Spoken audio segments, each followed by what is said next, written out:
안녕하세요. 오늘은 25년을 같이 산 조강지처를 미련 없이 버린 한 남자 이야기를 가져왔습니다. 마음은 아직 이팔 청춘인데 언제 53살이나 먹었는지 모르겠습니다. 거울 속에 흰머리를 보면 한숨이 나오는데 하루 종일 무기력하게 집에 퍼져 있는 아내를 보면 속에서 천불이 나는 남자입니다. 눈 깜빡할 사이에 결혼한 지도 온 25년. 세월에 따라 초라해지기만 하는 저 여자를 전 대체 언제까지 봐야 하는 걸까요? 나왔어. 아니, 남편이 퇴근했는데 코빼기도 안 내밀고 또 누워있어? 아주 소파랑 일심동체가 돼버렸네. 너무 힘들어서 좀 누워있었어. 꼬라지 보니까 오늘도 하루 종일 빈둥댔네. 청소도 안 하고 설거지도 안 하고 잠만 퍼져 자고. 주부가 돼서 잘하는 짓이다. 어젯밤 한숨도 못 자서 두통이 너무 심해. 미안해. 지금 일어나서 치울게. 일도 안 하고 매일 먹고 자고 노니까 밤에 잠이 안 오지. 나처럼 하루 종일 개처럼 일해봐. 자지 말라고 해도 눈꺼풀이 감길걸? 식은땀이 나고 가슴이 두근거리고 몸이 갑자기 더워지고 아무래도 갱년기 증상인 것 같아. 병원에 가볼 생각이야. 갱년기 같은 소리 하고 있네. 쓸데없이 병원 다니지 말고 정신력을 강화시켜. 임신이랑 갱년기는 병이 아니야. 애들 임신했을 때도 입덧한다고 병원에 드나들더니 아직도 그 나약해 빠진 정신머리를 못 고쳤어? 병원에 가서 약 처방 받으면 많이 좋아진다고 들었어. 병원은 뭐 공짜로 가? 내 돈은 뭐 땅 파서 주워온 거야? 다 내가 회사에서 간도 쓸개도 빼놓고 개처럼 일해서 번 거야. 당신이 고생한다는 건 알지만 우리가 병원도 못 갈 형편은 아니잖아. 체력이 없으면 운동을 해. 하루 종일 누워있으니까 송장 같지. 누군 아침부터 밤까지 일하는데 누군 빈둥빈둥 놀고. 당신은 이게 공평하다고 생각해? 지금까지는 내가 살림 육아 다 해왔잖아. 갱년기 증상 때문에 좀 쉬는 건데 그것도 못 봐줘? 시끄럽고 빨리 밥이나 차려. 국 하나로 대충 떼얼 궁리하지 말고 나물볶음, 국, 구이 골고루 맛있게 해. 그렇게는 어렵고 반찬 2개 국 하나 할게. 집에서 노는 주제에 기어이 가장인 제 말을 무시하고 자기 고집 피는 거 좀 보세요. 하도 저니까 참았지. 다른 남자 같았으면 벌써 한바탕 난리가 났을 겁니다. 애초에 제가 아내와 결혼을 결심한 이유는 아내가 눈치도 빠르고 손도 빠르고 생활력이 강해서였습니다. 그런 여자랑 결혼하면 평생 맞벌이 할 수 있고 제 어깨의 짐이 훨씬 더 가벼워질 거라고 생각했기 때문이지요. 하지만 결혼하고 쌍둥이 아들딸이 태어나면서 모든 상황은 제 의지와 반대로 돌아가기 시작했습니다. 아들이 선천성 심장병을 가지고 태어나는 바람에 아내는 직장을 그만두고 쩍하면 애 둘을 들쳤고 입퇴원을 반복하고 돈 한 푼 못 버는 무능한 전업주부가 되고 말았지요. 그렇게 정신없는 12여 년이 지나가고 2 아이가 중학교에 입학하자 전 기다렸다는 듯이 아내한테 일할 것을 요구했습니다. 애들도 이젠 다 컸는데 당신도 일하는 게 좋지 않겠어? 민준이는 아직도 몸이 약해서 언제 더 입원할지 모르고 민주는 학교 생활에 어려움이 있어서 힘들어 하잖아. 근데 이 시기에 어떻게 마음 놓고 일을 하란 거야. 정사원은 어림도 없겠지만 알바 정도는 할 수 있을 거 아니야. 마트나 식당에서 반나절만 해도 반찬값은 나오잖아. 그럼 당신도 집안일 육아에 참여할 거야? 그런 건 여자가 하는 일인데 나한테 왜 바래? 가정은 같이 꾸려나가는 것이지 네 할 일, 내 할 일이 따로 있는 게 아니야. 내가 일 나가면 애들이 희생하든가 당신이 희생하든가 누군가는 내가 없는 자리를 채워야 돼. 애들 일은 애들이 알아서 하겠지. 그게 됐다면 내가 지금까지 집에 있었겠어? 나도 일하고 싶어. 근데 난 애들을 책임져야 하는 엄마잖아. 지금은 돈보다 애들을 더 우선으로 생각해야 돼. 엄마니까 애들 장래를 위해 돈 벌러 나가야지.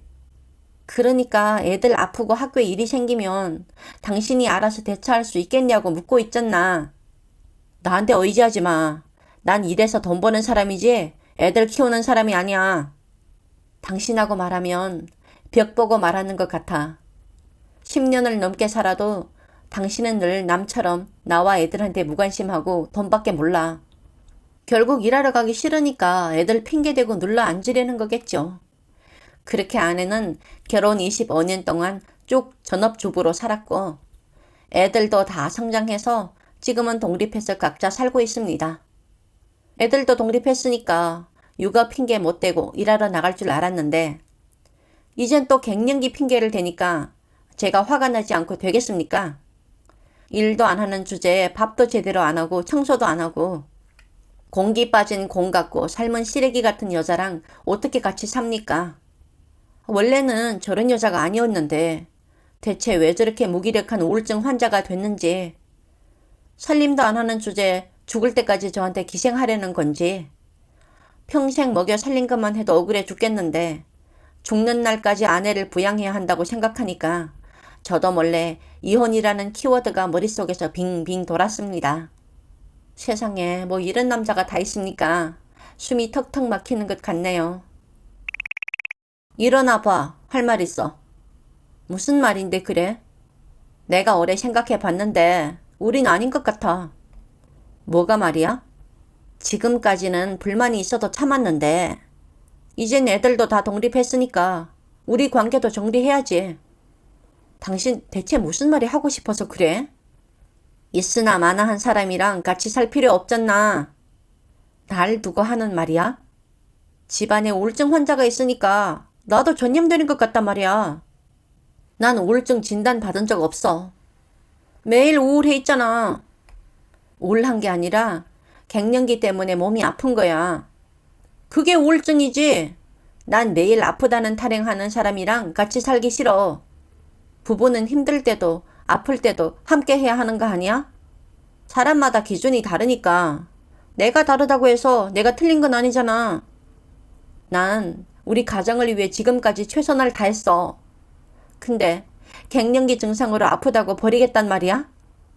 우리 25년을 같이 살았는데 당신은 최소한의 연민과 의리도 없니? 버림받는다고 생각하지 말고 이 기회에 각자 자유롭게 자기 인생 산다고 생각하면 되잖나. 난 평생 처자식 위해 살았으니까 남은 인생은 오직 나만 위해 살고 싶어. 그게 욕심은 아니잖아. 안 그래? 그렇게 말하니까 할 말이 없네. 이혼은 해줄 수 있지만 재산 분할은 받을 거야. 주기 싫어도 법이 있으니까 어쩔 수 없지. 애들한테는 어떻게 말할 거야? 당신이 알아서 말해. 사실 그대로 말하면 애들도 날 이해해 줄 거야. 근데 정말 이혼해 줄 거지? 걱정하지 마. 재산 분할만 끝내면 바로 법원에 가줄게. 그렇게 저는 25년의 결혼 생활에 종지부를 찍었습니다. 이제야 자유의 몸이 됐네. 굴레 같은 가장의 압박에서 해방받은 느낌 최곤데? 누구의 속박도 받지 않고 누구한테도 내 돈 안 줘도 되고 이런 삶이야말로 내가 원하던 삶이지. 이혼 후 저는 사흘이 멀다 하게 친구들과의 술자리를 즐겼고 그동안 못했던 골프도 치러 다니고 여행도 다녔습니다. 하지만 반년이 지나자 친구들도 하나둘 가정을 핑계대고 술자리를 거부하기 시작했고 골프 여행을 가자고 해도 미지근한 반응이었습니다. 그러다 보니 퇴근 후 혼자 외롭게 술 마시는 날이 많아졌고 저도 몰래 가족이 생각났습니다. 비실비실하고 늙은 전 아내한테는 관심이 없었고 자식들은 그래도 핏줄이니까 가끔 만나서 아빠 대접 받는 것도 좋다고 생각하고 반년 만에 처음으로 아들한테 전화를 걸어봤지요. 본인이 외롭고 쓸쓸하니까 자식을 찾다니요. 이렇게 이기적인 아빠를 받아줄 자식이 있을까요? 여보세요. 넌 이 애비가 걱정되지도 않니? 어떻게 반년 동안 연락 한 번을 안 할 수 있어?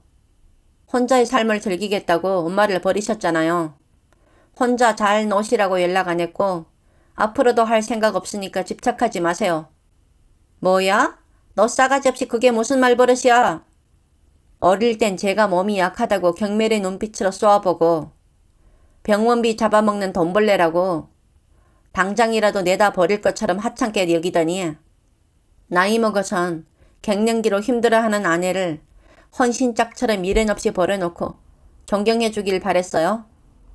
그쪽 같은 사람이 제 아빠란 게 창피하고 앞으로도 아빠로 존중해 줄 생각 없으니까 그렇게 알아요. 뭐야? 애비가 창피하니까 인연을 끊겠단 말이야? 가능하면 다신 안 보고 싶으니까 이렇게 당당하고 뻔뻔하게 연락하지 말아요. 전 아빠는 없다고 생각하고 사는 사람입니다. 건방진 아들 말에 우라가 치밀어 오른 저는 잠시 심호흡을 하고 딸한테 전화를 걸었습니다. 다들 딸은 전생에 아빠의 연인이라고 하지 않습니까? 싹싹한 딸이라면 절 위로해주고 편들어 줄 거라고 생각했지요. 하지만 현실은 제 생각과 180도로 달랐습니다. 딸의 싹싹함은 오직 지 엄마한테만 유효하다는 걸 그때 저는 자각하지 못하고 있었던 겁니다. 이 시간에 왜 전화했어? 내일 중요한 회의가 있는데 잠 깼잖아. 네 오빠가 날 열받게 해서 전화했어. 그놈은 내가 네 엄마를 버렸다고 오해하고 날 세상 나쁜 놈으로 몰고 있어. 넌 아빠가 그런 배은망덕한 사람이 아니라고 믿어줄 거지? 오해가 아니라 사실이잖아. 난 그래. 못난 아빠는 용서해도 못난 남편은 절대 용납 못해. 꼭 그렇게 엄마를 버렸어야 했어? 왜 다 네 엄마 편만 드는 거야? 내가 돈 벌어서 먹고 살아놓고 다들 양심이 없어. 다른 사람은 몰라도 넌 아빠 편 들어줘야 하는 거 아니니?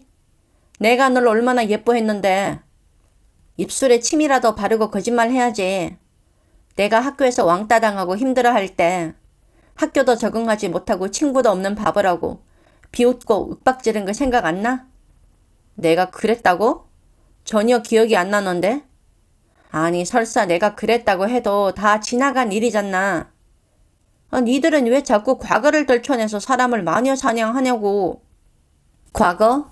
상처받은 사람한테는 과거가 따로 없어. 아픈 과거 때문에 지금이 괴롭단 걸 왜 몰라? 가해자는 늘 그렇게 지 잘못은 쉽게 잊어버리지. 피해자 가슴에서 피눈물이 난다는 걸 영원히 모르지. 부모 자식 사이에 가해자 피해자가 어딨어. 너만큼은 아빠인 날 받아줄 거라고 믿었는데 실망이다. 아빠 역할을 필요로 할 때는 어디서 뭐하고 이제 와서 왜 아빠 대접 받으려고 안간 힘을 써? 2번 다시 나한테 연락하지 마. 그럼 서로 실망하고 상처받을 일도 없어. 미우나 거우나 제가 벌어서 먹여 살린 제 자식들이 몰이 컸다고 쌍으로 애비인 절 버리다니요. 너무 억울하고 화가 났지만 어찌할 방도가 없었습니다. 그리고 이때쯤부터 슬슬 괜히 이혼했나 싶은 후회가 조금씩 머리를 들기 시작했습니다. 청소하고 빨래하고 밥 챙겨 먹는 것도 귀찮고 지금까지 하찮게 여겨왔던 가족이 이제 더는 존재하지 않는다는 사실이 불안하게 느껴졌기 때문이죠. 그렇다고 재결합 얘기를 꺼내는 것도 자존심 상하고 제 월급을 전 아내와 같이 쓰는 것도 싫어서 그냥 지금처럼 혼자 살기로 단념했습니다. 재혼을 하더라도 젊고 이쁜 여자랑 해야지. 갱년기 전 아내와 무슨 재결합입니까? 하지만 젊고 이쁜 여자는 많지만 저한테 관심 갖는 여자는 없었고 그렇게 세월은 속절없이 흘러서 다시 1년이 지났습니다. 당뇨와 고혈압, 고지혈증이 동시에 왔고 수치도 낙관적이지 않아서 식이와 운동과 병원 치료를 병행하시는 게 좋을 것 같습니다. 의사의 말에 눈앞이 캄캄했습니다. 이혼 전에는 건강했는데 이혼하고 겨우 1년 반 만에 이렇게 무너질 줄 몰랐습니다. 아내가 곁에 있을 때는 채소와 생선을 골고루 먹었는데 이혼하고 술에 쩔어 살고 배달 음식을 시켜 먹는 날이 많았으니까 어쩜 당연한 결과겠지요. 아내가 해주던 따뜻한 집밥이 그리워진 전 1년 반 만에 처음으로 아내 연락처 버튼을 눌렀습니다. 하지만 돌아오는 건 없는 번호라는 매뉴얼 멘트뿐이었고 아이들한테 연락해봐도 신호만 갈 뿐 받는 사람이 없었습니다. 그때부터 제 마음은 먹장구름 같은 외로움과 두려움에 갇히고 말았지요. 입맛도 없고 사람도 만나기 싫고 골프도 재미없고 그냥 모든 게 다 귀찮고 사는 게 무의미하게 느껴졌습니다. 그러던 어느 날 공원에 산책 나갔다가 우연히 전 아내와 아들을 본 저는 그 자리에 굳어버리고 말았습니다.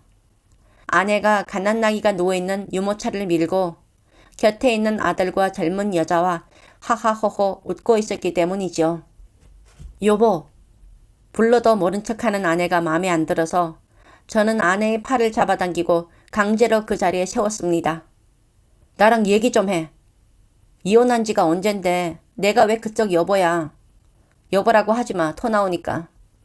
토라니? 우리 25년을 한 입을 덮고 잤어. 그동안 같이 살아온 정이 있는데 그동안의 추억을 후라이팬 뒤집듯 뒤집고 날 생판 남 취급할 거야? 갱년기로 힘들어하는 날 버린 인간한테 무슨 정이 남아있을 거라고 생각해. 그땐 나도 갱년기라 힘들어서 그랬어. 남자들도 갱년기 있다고 하잖아. 그래, 그렇다고 쳐. 그래서 뭐? 이제 와서 의미 있어? 우린 이제 남이고 난 지금이 제일 좋아. 그러니까 우리한테 시비 걸지 말고 갈 길 가. 전 아내가 더 이상 예전의 그 순종적인 여자가 아니란 걸 안 저는 화살을 괘씸한 아들한테 돌렸습니다. 너 결혼했니? 저 여자랑 결혼해서 아이까지 낳았어? 이 여자 저 여자 하지 말아요. 제가 사랑하는 여자고 누구랑 언제 결혼하든 그건 제 자유예요.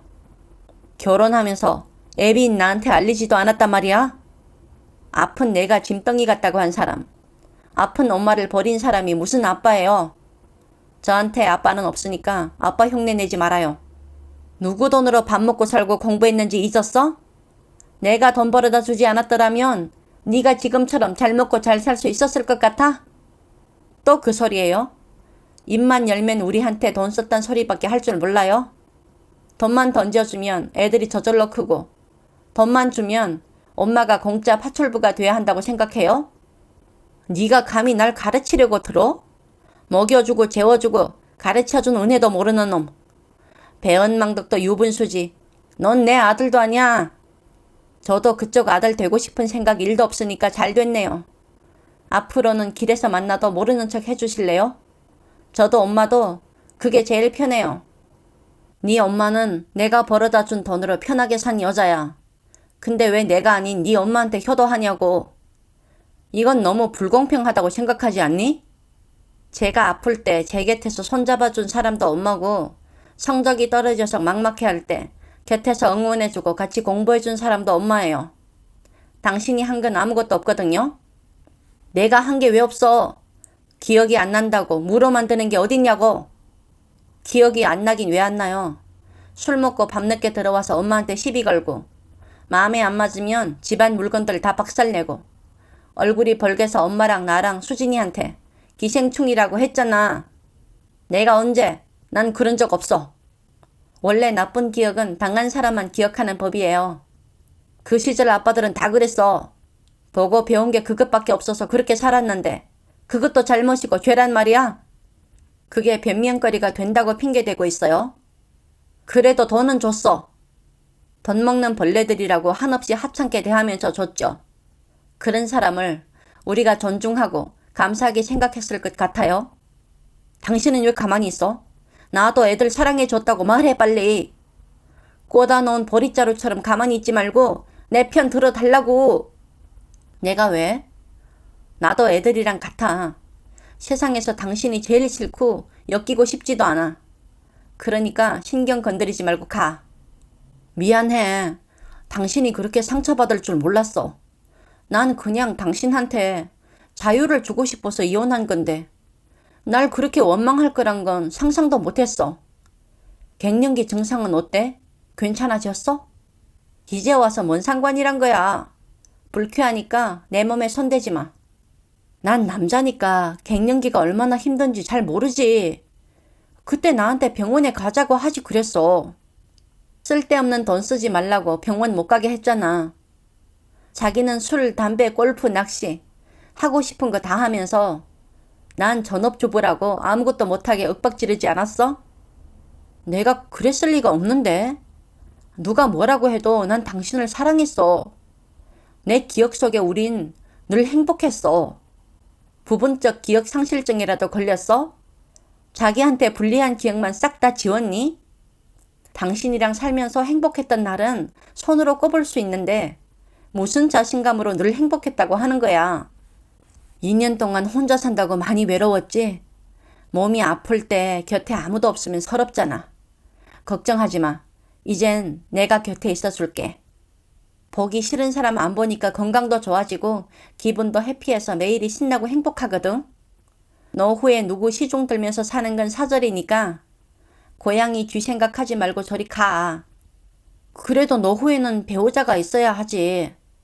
우리 서로 가려운 등 긁어주면서 평범하게 같이 살자. 당신이 아프면 내가 병원 데려가주고 내가 아프면 당신이 간병해주면 얼마나 좋아. 애들도 우리가 그렇게 살길 바랄 거야. 이혼 안 했으면 영감 시중까지 들면서 개고생할 뻔했는데 이혼해준 덕분에 자유를 얻게 돼서 고마워. 아내를 정년으로 아는 인간 뒤치다거리 안 하고 내 건강만 챙기면 되는 지금이 천국이야. 한때는 부부였었는데 어떻게 그런 말을 할 수 있어. 제발 부탁이니까 날 한 번만 용서해 주면 안 돼? 용서? 지금 나한테 용서해 달라고 했어? 용서도 받을 자격이 있는 인간이 요구해야지. 당신한테 내 용서를 구할 자격이 있다고 생각해? 그래봤자 병원에 못 가게 하고 이혼하자고 한 것밖에 더 있어? 살면서 2번 바람핀 건 왜 말 안 하고 나한테 상의도 없이 1억 원 빚내서 자기 여동생네 집 사는데 보태준 건 왜 안 말해? 그건 다 지나간 일이잖아. 누군 다 잊었는지 모르겠지만 나한테는 영원한 상처야. 무슨 짓을 해도 아내의 마음을 돌이킬 수 없다는 걸 잘 알게 된 저는 비참한 기분으로 아내와 아들을 뒤로 하고 돌아섰습니다. 여름인데도 춥고 쓸쓸했습니다. 저는 개인적으로 결혼은 기쁠 때만 함께하는 계약이 아니라 힘들고 어려울 때 서로의 손을 더 단단히 잡겠다는 약속이라고 생각합니다. 평생을 함께한 동반자를 아껴줄 줄 모르고 소중하게 생각해 줄 줄 모르는 사람한테 가족이 가져다 주는 행복을 노릴 자격이 있을까요? 지지고 볶고 싸울 때는 싸우더라도 정작 고난이 닥치면 꼭 안아주고 힘이 돼주는 그런 사람. 저는 제 남편한테 그런 사람이 돼주고 싶습니다. 꿀꿀 극장이었습니다.